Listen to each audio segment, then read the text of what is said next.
Баршаңызға қайырлы күн достар, менің каналыма қош келдіңіздер. Бүгін сіздермен дәмі өте ерекше қуырылған тұшпараны рецептімен бөлісемін. Видеоны соңына дейін қараңыздар. Алдымен картопты пісіреміз.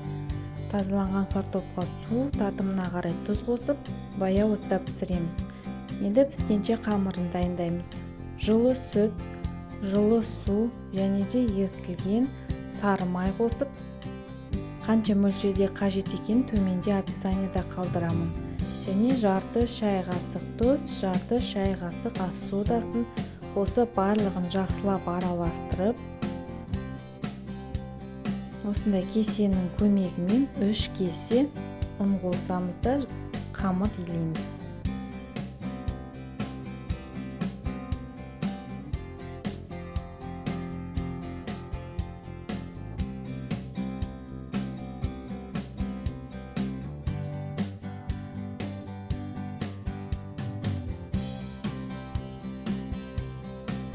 Енді қамырымыз дайын болды. Видеода көрсетілгендей осылай бірнеше рет басып, ең жақсылап қандырамыз. Кейін 15-20 минутқа бетін жауып тындырамыз.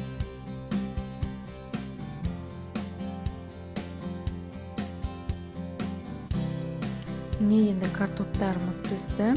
Біраз мөлшерде сары май қосып, қалауларыңызға қарай ішіне пияз қоссаңыздар болады.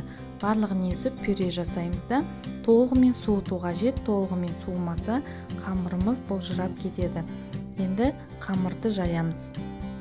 Видеода көрсетілгендей жайып, біріншісіне оқтаудың көмегімен осылай қойып, көлемі бірдей болу үшін 3 саусақтың мөлшерінде кесіп, барлығын осылай төртбұрышты етіп кесіп алып, ортасына салмасын салып,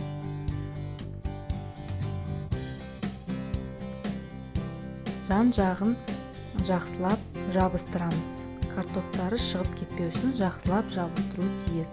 Міне осылай видеода көрсетілгендей тұшпараларды түйеміз. Барлығын осылай жасап аламыз.